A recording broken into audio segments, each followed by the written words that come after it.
अस्सलाम वालेकुम दोस्तों, कैसे हैं आप लोग? ठीक हैं। इस वीडियो के अंदर हम डिस्कस करेंगे कि अकम्प्लिस का क्या मतलब होता है और अगर ये सवाल पेपर में आता है तो इसके अंदर आपने क्या चीज़ें मेंशन करनी है। दोस्तों, अकम्प्लिस का सिंपल ये मतलब है शरीक जुर्म। जब कोई शख्स किसी और शख्स की मदद करता है जुर्म करने के अंदर और बाद में फिर वो गवाह बन के अदालत में गवाही देता है, उस शख्स को बोलते हैं अकम्प्लिस, यानी शरीक जुर्म। तो कानूनी शहादत कहता है कि यार इस बंदे की जो गवाही है ना वो कबूल की जाती है, ये बंदा कॉम्पिटेंट विटनेस है। लेकिन हाँ, अगर हुदूद के केसेस होंगे तो वहाँ पे इसका एविडेंस नहीं चलेगा, इसकी गवाही नहीं चलेगी, वो किसी और नौयत के मामलात होते हैं। और दूसरी बात ये कि भाई साहब इसका जो बयान है, इसकी गवाही काफ़ी नहीं है, बल्कि इसकी गवाही के साथ हमें एक्स्ट्रा और एविडेंस भी चाहिए होंगे, क्योंकि हो सकता है कि वो बंदा झूठ बोल रहा हो। ठीक है, अकम्प्लिस शरीक जुर्म अपने आप को बचाने के लिए अदालत में झूठी गवाही भी तो दे सकता है, तो इसीलिए हमें एक्स्ट्रा प्रूफ भी चाहिए होता है। तो इस हवाले से अगर हम देखें तो हमारे पास कानूनी शहादत ऑर्डर के अंदर 2 आर्टिकल हैं, आर्टिकल 16 और आर्टिकल 129 बी। ये दोनों आर्टिकल हम अब मज़ीद आगे चल के इसको डिस्कस करते हैं। तो सबसे पहले तो यार ये डेफ़िनेशन क्या है? डेफ़िनेशन मैंने पहले बता दी कि वो शख्स जो किसी और शख्स की मदद करता है जुर्म करने में अपनी मर्ज़ी से, खुशी के साथ, उस शख्स को बोलते हैं अकम्प्लिस। अब ये शख्स जो है ना उस वक़्त क्राइम सीन के मौके पे मौजूद भी हो सकता है और नहीं भी हो सकता है। दोनों सूरतों में हम इसको अकम्प्लिस बोलेंगे। तो क्या इसकी इन एविडेंस लॉ के अंदर इसकी क्या अहमियत है? तो भाई एविडेंस के अंदर ये बंदा एज़ ए विटनेस के तौर पे पेश किया जा सकता है। यानी जो शरीके जुर्म है उसकी गवाही अदालत में जो है ना कबूल की जा सकती है। उसको हम एज़ ए ट्रायल के अंदर विटनेस के तौर पर पेश कर सकते हैं। अच्छा जी, अब सबसे पहले आर्टिकल 16 सब पहली बात तो ये कहता है कि भाई अकम्प्लिस जो है ना एक कॉम्पिटेंट बंदा है, एज ए विटनेस हम एज ए विटनेस उसको पेश कर सकते हैं। ठीक है, वो टेस्टिमनी दे सकता है, उसका जो बयान है वो एडमिशेबल है अदालत में। को अक्यूज के अगेंस्ट, यानी जो दूसरे लोगों ने जुर्म किया उनके खिलाफ ये बयान दिया कि भाई इन लोगों ने वाकई जुर्म किया है, मैं भी इनके साथ था, ये था वो था, तो उसकी यानी कि बात में यानी कि मानी मानी जा सकती है। तो उसकी गवाही जो है ना वो काबिल कबूल है। लेकिन इसके साथ एक्सेप्शन भी इन्होंने बताई है आर्टिकल 16 के अंदर, वो ये है कि अगर जो ऑफेंसेस वो हद वाले हैं, जिसमें हद की पनिशमेंट लगती है, क्योंकि हद क्राइम्स वो होते हैं जिसके अंदर इस्लामिक पीनल ऑफेंसेस में यानी दी जाती है, जैसे मिसाल के तौर पर अल्कोहल पीना, थेफ्ट करना, एडल्ट्री, ज़िना वगैरह करना। इसकी जो पनिशमेंट है वो कुरान ने फिक्स्ड कर दी है हमारे यहाँ, ठीक है ना, शरिया ने फिक्स्ड कर दी है। तो उन मामलात में इसकी गवाही जो है ना वो काबिल कबूल नहीं है। उसकी वजह यह है कि हद के केसेस में जो एविडेंस का जो रूल्स है वो बड़े स्ट्रिक्ट अप्लाई होते हैं, क्योंकि number and character of witnesses बड़ा अहम होता है मामला। तो इसीलिए वहाँ पे जो है ना अकम्प्लिस की जो टेस्टिमनी है वो यानी कि सफिशिएंट नहीं होती, इसलिए उसको कबूल नहीं किया जाता। बाकी हद के केसेस के अलावा किसी भी मामले के अंदर उसकी गवाही काबिल कबूल है। ठीक है जी। लेकिन साथ में उन्होंने ये भी कहा है कि सिर्फ़ यार उसकी जो गवाही है ना ये अपनी अकम्प्लिस की, वो काफ़ी नहीं होती। उसके लिए हमें एक्स्ट्रा प्रूफ़ भी चाहिए होता है, क्योंकि अदालत सिर्फ़ उसकी बयान पे ट्रस्ट नहीं करती, क्योंकि हो सकता है बंदा वो गलत बयानी करे हो, तो इसलिए अदालत को बाज़ औक़ात एक्स्ट्रा प्रूफ़ भी चाहिए होता है।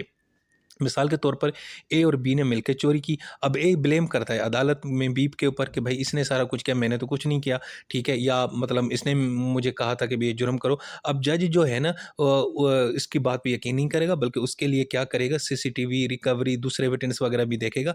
यानी कि उसकी बात पे जल्दी में एतबार नहीं करेगा।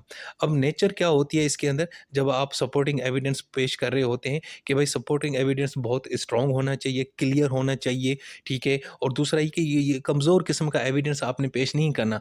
एमें कोई यानी कि गया गुज़रा कोई सबूत पेश नहीं करना जिससे कोई चीज़ क्लियर ना हो, ठीक है? तो भाई अगर आपने अकम्प्लिस की बात पे यकीन करना है तो साथ में आपके पास एक स्ट्रॉन्ग एविडेंस भी होना चाहिए सपोर्ट करने के लिए उसके बयान को।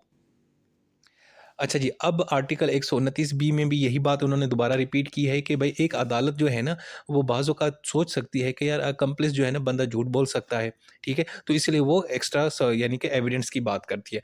पहले तो उन्होंने ये लिखा है कि भई एक बात हम मान सकते हैं कि जो अकम्प्लिस है वो एविडेंस पेश कर सकता है, गवाही दे सकता है आर्टिकल 16 के तहत, लेकिन अदालत जल्दी में उसके ऊपर ट्रस्ट नहीं करती, बल्कि जज अज़्यूम करता है कि यार ये बंदा मेबी हो सकता है झूठ बोले। तो वो अदालत इस तरह क्यों सोचती है? क्योंकि यार क्योंकि वो भी तो जुर्म जुर्म के अंदर शरीक था ना, तो वो हो सकता है वो बंदा अपने आप को बचाने के लिए झूठ बोल रहा हो। और दूसरा ये है कि वो किसी और के ऊपर ब्लेम करता हो ताकि उसको फँसा रहा हो अगले बंदे को।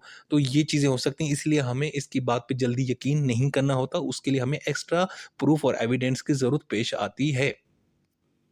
अच्छा जी, अब हम देखेंगे टाइप्स कितनी होती हैं। भाई इसकी सबसे पहली जो टाइप है वो होता है principal offender of the first degree, यानी वो शख्स जो डायरेक्ट जुर्म करता है, यानी वो बंदा जिसने डायरेक्ट क्राइम किया है हम उसको बोलते हैं principal offender of the first degree, यानी ये मेन बंदा कल्प्रेट यही बंदा होता है। यानी एक बंदा है वो फिजिकली किसी को असाल्ट करता है विक्टिम को मर्डर केस के अंदर, तो यानी ये बंदा मेन बंदा है। उसके बाद जनाब उसके अंदर सेकंड कैटेगरी आती है, वो शख्स होता है जो उस क्राइम सीन के ऊपर मौजूद भी होता है और अगले बंदे की मदद करता है। यानी एक बंदा दूसरे बंदे को हिट करता है, तो दूसरा उसका जो साथी है उस बंदे को पकड़ के पकड़ रहा होता है ताकि वो भाग ना जाए और अगला बंदा उसको मार रहा होता है। तो अब वो जो मदद कर रहा है पहले बंदे की और यानी कि अगले विक्टिम बंदे को पकड़ के बैठा हुआ है ताकि अगला बंदा उसको मारे, तो वो जनाब आ जाता है principal offender of the second degree. ठीक है जी।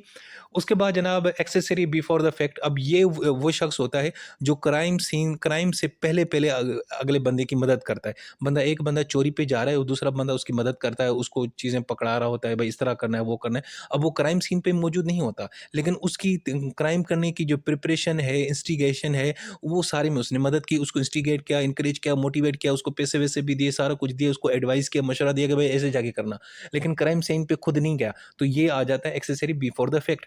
एक चौथी कैटेगरी होती है एक्सेसरी आफ्टर द फैक्ट, यानी जब जुर्म हो जाता है तो उसके बाद भी लोगों जो है ना मुजरिमों की मदद करते हैं। मिसाल के तौर पर 4-5 लोगों ने जुर्म किया, उसके बाद वो भाग गए, तो तीसरे जो उनका साथी था वो उनको इंतजार में बैठा रहा। उन्होंने क्या किया, उनको छुपा दिया, जो ठीक है ना, उनके एविडेंस को डिस्ट्रॉय किया और उनको भागने में मदद दी, उनको छुप मतलब ये जो बंदा होता है जब आप क्राइम करने के बाद किसी की मदद करते हैं उसको बोलते हैं एक्सेसरी आफ्टर द फैक्ट, ये होती है चौथी कैटेगरी।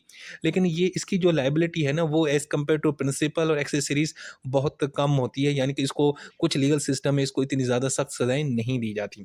अच्छा जी, अब कंडीशंस क्या हैं? कब हम अकम्प्लिस की जो स्टेटमेंट है वो कबूल करते हैं? भाई उसकी स्टेटमेंट क्लियर होनी चाहिए, ऑनेस्ट होनी चाहिए, वो ऐसी बयान ना दे जिससे वो सिर्फ़ अपने आप को फ़ायदा पहुँचा रहा हो, और दूसरा है कि उसके बयान को सपोर्ट करने के लिए हमारे पास इंडिपेंडेंट यानी आज़ादाना जो है एविडेंस भी मौजूद होने चाहिए।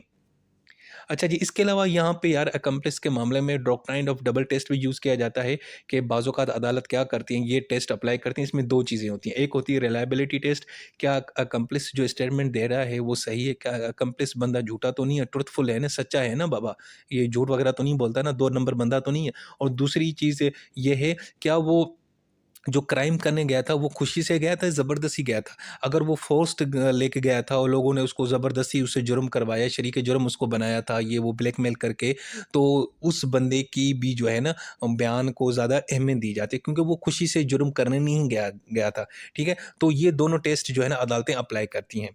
अब देखते हैं कि अकम्प्लिस की जो एविडेंस की वैल्यू कितनी अहम है। यार देखो, अगर अकम्प्लिस को फ़ोर्स्ड ज़बरदस्ती उसको ये कहा गया कि तू जाके ये हमारी मदद कर जुर्म के अंदर, या उसको प्रेशर और थ्रेट और धमकी देके कहा गया कि चल बेटा हमारे साथ तूने ये जुर्म करना, नहीं तो हम तुम्हारे फलां बंदे को मार देंगे। वो ऐसा होता है ना, बाज़ औक़ात लोग जो है ना जुर्म कर रहे होते हैं, अगले बंदे को अपने साथ मिला लेते हैं, लेकिन उसको ब्लैकमेल करते हैं कि अगर तुमने हमारी ये मदद ना की, जुर्म करने में ये ना किया, वो ना किया, तो हम तुम्हें मार देंगे या तुम्हारी फैमिली को नुकसान पहुँचेंगे।